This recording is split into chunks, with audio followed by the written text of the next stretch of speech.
한때 어느 동리에는 마술이 지배를 했어요. 그런데 예수님의 사상이 전파되고 또 성령이 역사를 하게 되니까 그들이 자기를 본 거예요. 마술이라는 책을 다 갖다가 태워버리게 되는 겁니다. 그리고 주의 말씀이 굉장히 그 지역에 흥망해졌어요. 그런데 바울 사도의 손으로, 바울 사도의 기도로 많은 사람들이 변화됐습니다. 그런데 오늘 본문에 보니까 바울 사도가 에베소에 가가지고 복음을 전해요. 복음을 전하는데 이곳에는 보니까 우상을 만들어 팔아가지고 많은 수입을 얻는 곳입니다. 그런데 우상, 저 손으로 만든 것이 사람을 복주지 않는다라고 하는 말을 전함으로 인하여 그 일에 종사하던 사람들이 데모를 하는 거예요. 와, 큰일 났다. 저 사상이 이 지역을 지배하게 되면 우리가 하는 직업도 천해지게 되고 우리가 신이라고 잘 섬기는 그도 천해지게 되니까 안 되겠다 해가지고 많은 사람을 동원해서 막 데모를 이렇게 하는 거예요. 그렇게 바울이 이제 거기에서 배척을 당하게 되는 겁니다. 성경 사도행전 19장 26절에도 그런 말씀이 있어요. 이 바울이 에베소뿐 아니라 그의 전 아시아를 통하여 수많은 사람들을 권유하여 말하되 사람의 손으로 만든 것들은 신이 아니라 하니 이는 그대들도 보고 들은 것이라. 그림 사람들이 손으로 만든 것이 신이 아니다. 그런데 자기들은 신이라고 해가지고 지금 우상을 만들어 파는데 바울이 신이 아니라고 그랬으니까 누구 사겠어요? 안 살 것 같으니까 막 그들이 데모하는 거죠. 그러면서 사도행전 19장 27절에 말합니다.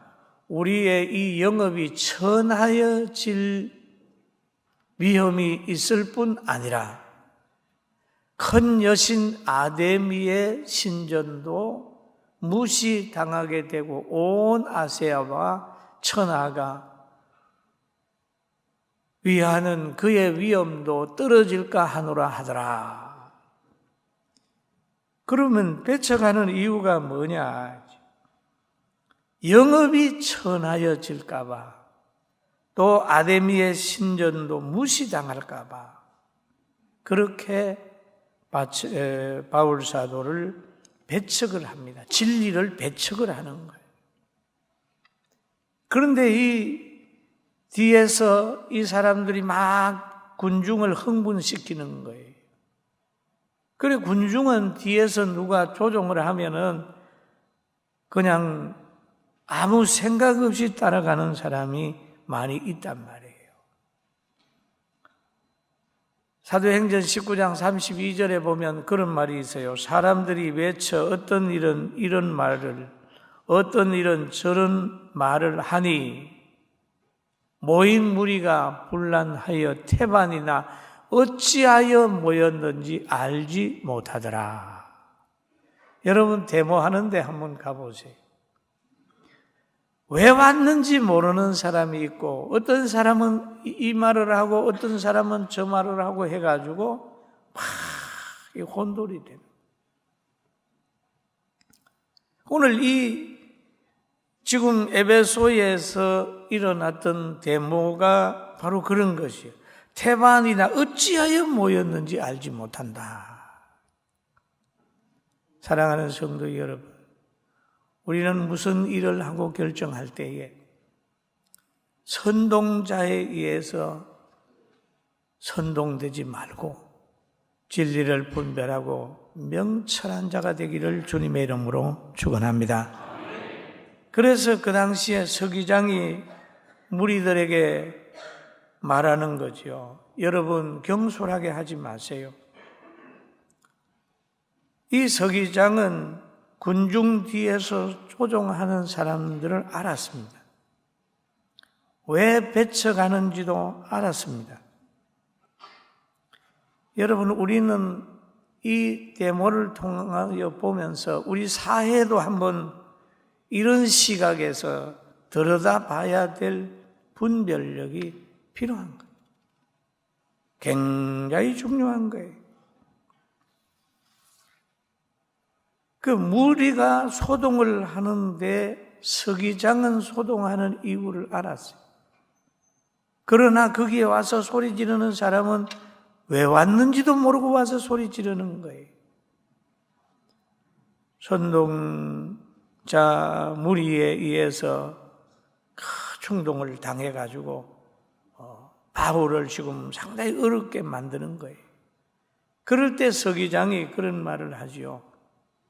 사도행전 19장에 보면 신전의 물건을 도둑질하지도 아니하였고 우리의 여신을 비방하지도 아니한 이 사람들을 너희가 붙잡아 왔으니 만일 데메드리오와 그와 함께 있는 직공들이 누구에게 고발할 것이 있으면 재판날에 날도 있고 총족들도 있으니 피차 고소할 것이요. 그랬습니다. 그러면 서기장이 가만히 보니까 이거 무리가 하는 것이 맞지 않다는 말이에요. 신전의 물건을 도둑질한 일도 없고 또 여신을 비방한 일도 없는데 사람들이 막 그래도 사람들 어렵게 만든다는 말이에요. 여러분, 이것이 시대 속에 이 서기장 같은 사람들이 역할을 잘해야 돼. 우리나라도 그 정치하는 사람들도 필요하지만은 판사, 검사, 헌법재판소 이런 사람들도 판단을 잘해야 나라가 안정되는 줄로 믿습니다. 믿습니까? 나라가 안정돼야 되잖아요. 여기에 불법 집회라라고 하는 말을 성경에 또 나와요. 사도행전 19장 40절을 같이 한번 봅니다. 우리가 오늘 아무 까닭 없이 이 일에 우리가 소요 사건으로 책망받을 위험이 있고 우리는 이 불법 집회에 관하여 보고할 자료가 없다 하고 이에 그 모임을 흩어지게 하니라라고 얘기를 하지요. 그 당시에도 불법 집회가 있었어요. 초대교회 당시에도 불법 집회가 에베소서에도 있었고 예루살렘에도 있었고 여러 곳에 있었습니다. 그리고 우리 사회를 살아가면서도 분별력을 여기 필요할 때가 있습니다. 인기를 얻으려고 자기의 경제적인 유익을 얻으려고 자기의 속마음을 숨기고 많은 사람들을 헷갈리게 하는 그런 것들도 있죠. 가룟 유다가 예수님 박해할 때에 또 마리아 옥합 깨는 것을 박해할 때 뭐라 그랬나요? 이 많은 돈 300데나리온의 거금의 이 옥합을 팔아가지고 가난한 사람에게 주면 얼마나 좋냐. 그런데 주님 말씀에 비추어 보면 그는 가난한 사람을 생각한 게 아니고 바로 자기가 도둑놈이니까 돈 훔치 쓰기 위해서 그렇다. 우리가 나라를 사랑하지도 않으면서 애국이 얘기를 하고 서민을 사랑하지도 않으면서 서민을 등에 업고 사람들을 공격하기도 하고 나라를 어지럽게 하는 세력들이 나라마다 숨어 있어요. 잘 분별하는 지혜가 있기를 주의 이름으로 축원합니다. 여러분, 빛의 복음이 전파되면 소동이 일어나게 되어 있어요. 어둠에 속한 자는 늘 빛을 만나게 되면 당황하게 되고 소동하게 되는 겁니다. 어둠에 속한 사람의 특징은 뭐냐? 문제가 발생되면은 모든 문제를 상대에게 찾아요. 그게 어둠에 속한 사람의 특징입니다. 가정에 문제가 생기면 남편은 아내에게 그 책임을 전가하고, 부모는 또 자녀에게, 자녀는 부모에게, 부부간에도 서로 책임 전가를 하는 거예요. 여러분, 이런 가정이 행복할 수 있겠습니까? 무슨 일이 생기면 자기에게서 문제를 찾아야 모든 것이 해결이 돼요.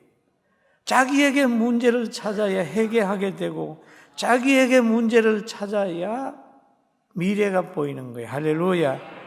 그렇잖아요. 어둠에 속하면 지식과 삶과 행복을 분별을 할 수가 없어요. 늘 상대에게서 찾는 거예요. 여러분, 우리나라도 보세요. 군에 문제가 생기면 장관에게서 찾고, 지휘자에게 찾고, 또 뭔 문제가 생기면 대통령에게 문제가 있다고 그러고, 학교에서 문제 생기면 교장 선생님에게 그러고, 뭐 교계 문제가 생기면 또 그 다 목회자에게 가고. 그러니 뭐가 바로 되겠어요? 여러분, 문제가 생기거든 지도자는 지도자대로 책임을 느끼고, 그 사건의 현장에 있는 그 사람은 자기에게도 문제를 찾고 해결하고 빠르게 되는 축복이 있기를 주님의 이름으로 축원합니다. 아멘. 여러분 보세요. 일본 사람들이 36년 우리를 지배할 그럴 때, 3.1 운동이 일어날 때 태극기를 막 흔들잖아요. 만세를 부를 때 일본 사람은 소동했습니다. 또 우리나라에 복음 전하러 지금 토마스 선교사가 올 때 거기에는 그 현장이 소동했어요. 예수님이 베들레헴에 나타났을 때 헤롯이 소동했잖아요. 우리나라에 복음이 들어와 있을 때 유교 문화에 계시던 분들이 소동하는 겁니다. 어떻게 소동했나요? 야, 큰일 났다. 우리 가정에 예수 안 믿는 사람이 들어와서 조상 제사를 안 지낸다. 큰일 났다. 그 유교 문화와 그 진리가 받치는 거예요. 가정에 문제가 생기는 거예요. 그래서 명절날만 되면은 그 유교 문화를 따르는 사람하고 기독교 문화 속에 있는 사람들하고 자꾸 충돌이 생겨요. 여러분은 충돌 안 하고 오셨지요? 응? 하고 온 사람 혹 있을 수도 있을 거예요. 예수님의 마음을 가지면 그런 충돌과 갈등 속에서도 원만하게 잘 해결이 될 수 있어요. 할렐루야. 그렇습니다. 예수 믿는 사람이 불효다고 하는 오해를 받을 수 있어요. 그런데 왜 그럴까요? 그 사람이 잘못했기 때문에. 살아계신 부모님에게 제사 지내는 사람보다 훨씬 더 평소에 잘하면 오해가 없어집니다. 아, 예수 믿는 사람은 살아계실 때 잘하는구나. 그리고 제사 지낼 때 안 지내도 저 사람은 살아계실 때 잘하니까 하고 넘어가는 거예요. 그런데 살아계실 때도 안 하고 또 제사 지내는 날 가지도 않고 뭐 이래야 하니까 점점 기독교가 욕을 먹고 예수 믿는 사람이 욕을 먹는 거예요. 여러분, 우리는 믿음으로 이 문화적 갈등을 잘 해결하게 되기를 주님의 이름으로 축원합니다. 아멘. 잘 해결해. 자녀들아, 너희 주 안에서 너희 부모를 순종하라. 이것이 옳으니라. 내 아버지와 어머니를 공경하라. 이것이 약속 있는 첫 계명이니 라고 얘기를 하잖아요. 계명이다. 부모님은 자녀들에게 주 안에서 명령할 수 있어요. 하나님이 주신 특권입니다. 그리고 자녀는 주 안에서 명령하는 부모님의 말씀을 순종해야 됩니다. 의무입니다. 그리고 부모님을 공경하는 거예요. 그거 하나님이 주신 계명입니다.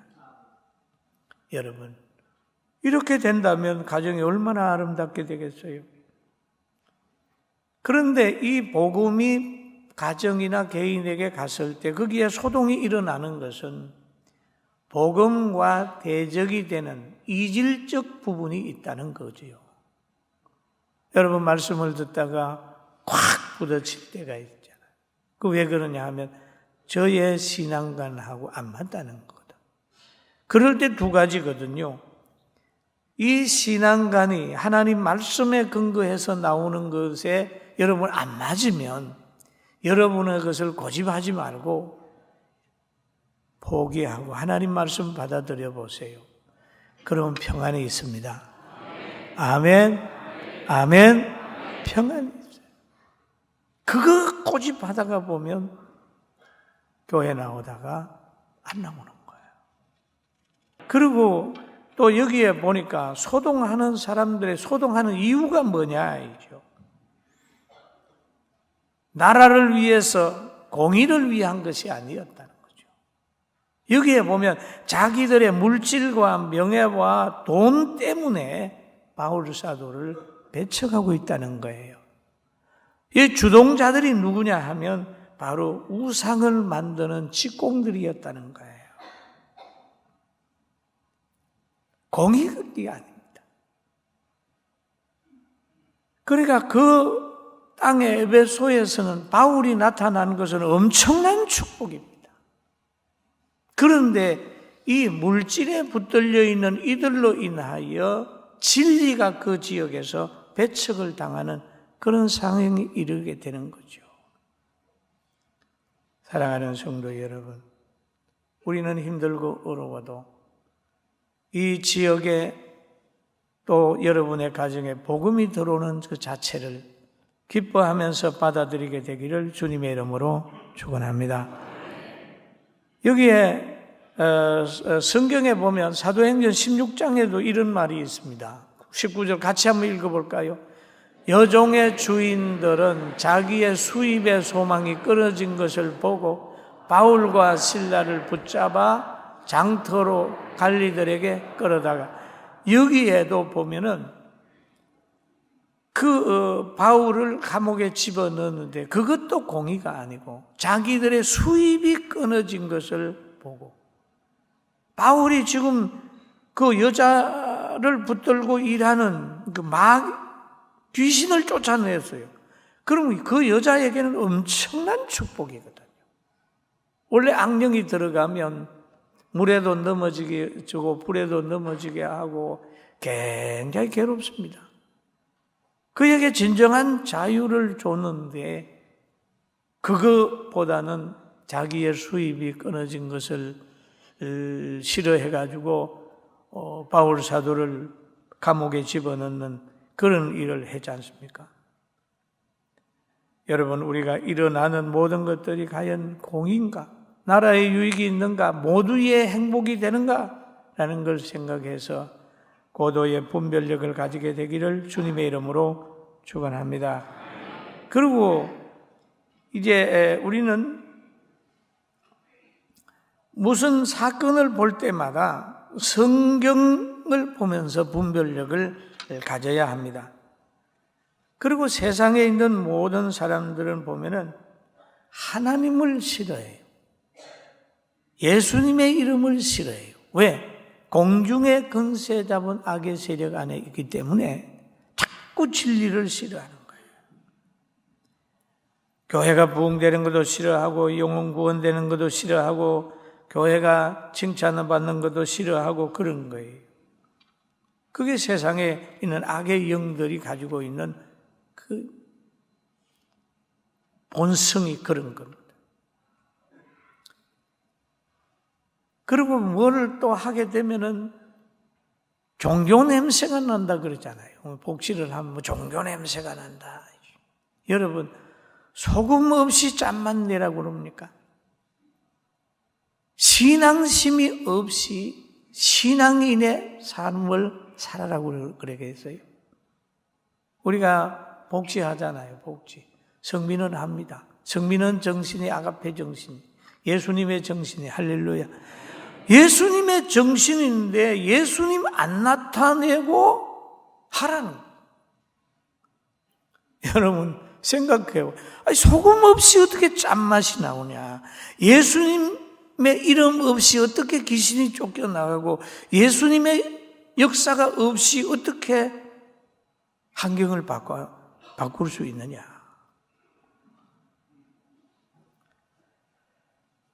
예수님의 이름으로 악기가 쫓겨나가고 예수님의 이름으로 환경이 다스려지고 예수님을 인하여 모든 것이 아름답게 되는데 그것을 싫어하는 사람들이 있을 수 있어요. 그리고 여러분 십자가 있잖아요. 십자가. 로마 시대에 또 예수님 당시에 그 형틀입니다. 형틀. 죄를 진 사람들을 거기에 달아서 죽이는 거예요. 십자가에 달린 사람들은 보면 저주받은 흔적이라고 해가지고. 그런데 지금은 우리 교회 예배당 위에 가면 십자가에 있으면 구원의 상징이 됩니다. 예수님이 그 십자가에서 피를 쏟으시고 우리의 죄를 담당했기 때문에 그 십자가는 구원의 상징으로 교회마다 높이 위에 서 있습니다. 할렐루야. 아멘. 우리는 예수 믿다가 십자가를 만나고 십자가의 고통이 찾아올 때라도 예수님이 생각하면서 열심히 타협하지 말고 가야 합니다. 할렐루야. 가야 하는 거예요. 십자가 지고 가는 길에 대적은 하나님의 살아계심을 우리에게 보여주는 축복을 가져다 줘요. 여러분 우상을 안 섬기려고 몸부림쳤던 사드락과 메삭과 아벳노고가 불무불로 떠밀려 가는데 불무불로 떠밀려 감으로 인하여 하나님이 그들과 함께 하는 것을 많은 사람이 보게 했어요. 할렐루야. 믿습니까? 믿습니까? 믿습니까? 어려움이 오는 자체를 다니엘이 사자굴에 떠밀려 들어가는 거예요. 떠밀려 감으로 인하여 다니엘을 사자도 못 먹는다. 사자도 다니엘같이 기도하는 사람들을 해할 수 없다는 걸 보여주는 사건.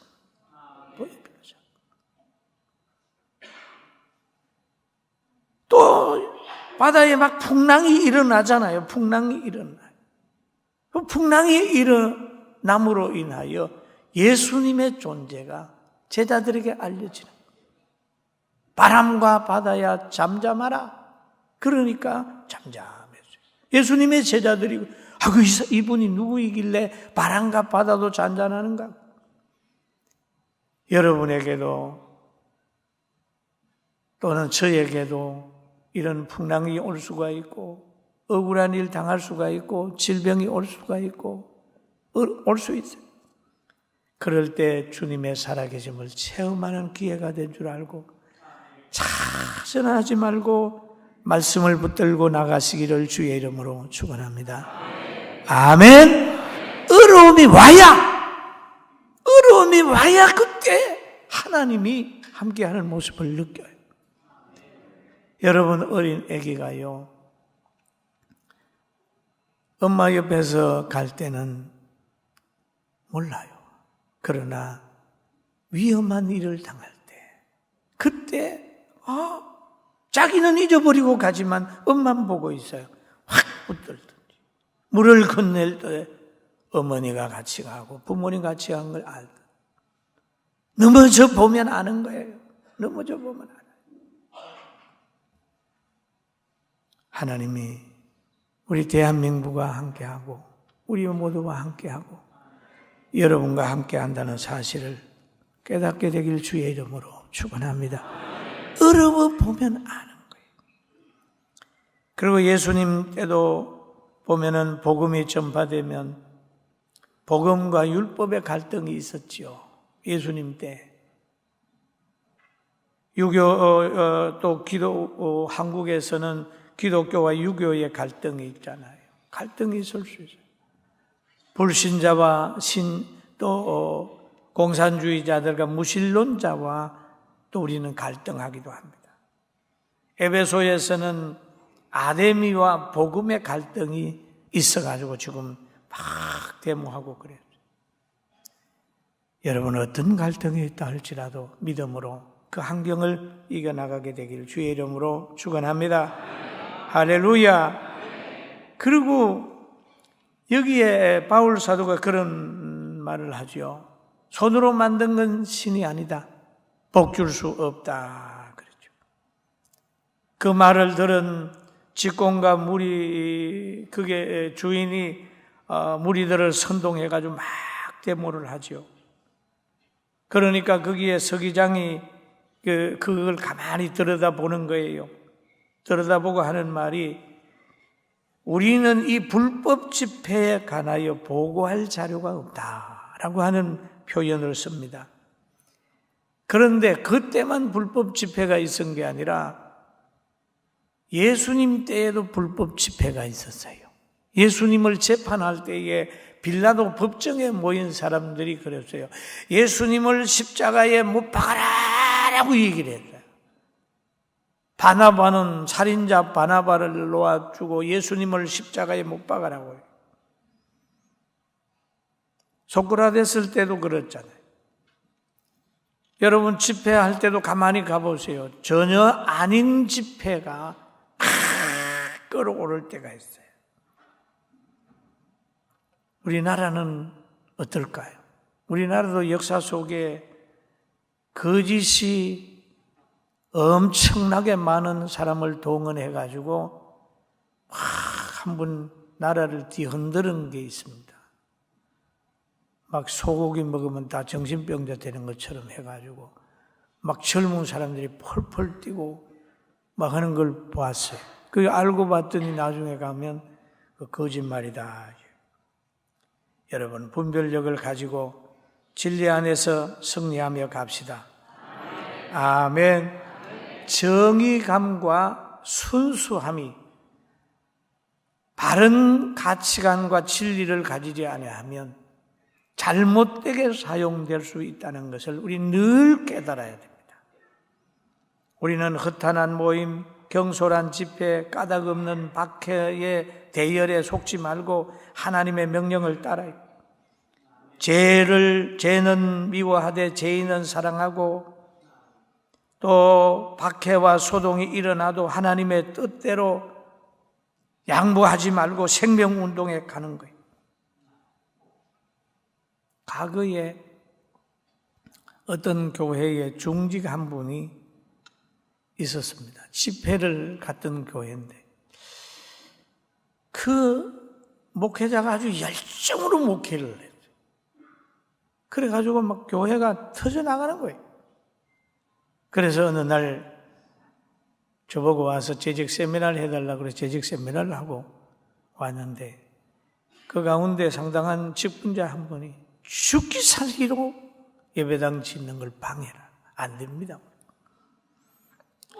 결국 그 목사님이 여기서 안 되겠다 그래가지고 사임을 하더라고요. 사람들은 말이 오는데 예배당 짓지 말자고. 얼마 동안 시간이 흐른 다음에 왜 못 짓게 했냐 하는 걸 알게 되는데 그분이 자기가 경제적으로 넉넉하지 않기 때문에 중직자인 자기가 상당한 부분을 해야 성도들에게 얼굴이 나는데 금축을 하게 되면 자기가 약하게 보이고 다른 사람이 많이 하면 자기가 위상이 좀 낮아질까 봐 그랬노라고. 그게 알려졌어요. 여러분, 우리는 어디 가서 내가 주가 되지 말고 정말 나는 낮아져도 하나님께 영광만 돌아가면 물속으로라도 그 다른 사람이 나를 밟고 넘어갈 수 있도록 그런 자세로 간다면 하나님이 거기 있을 겁니다. 아멘.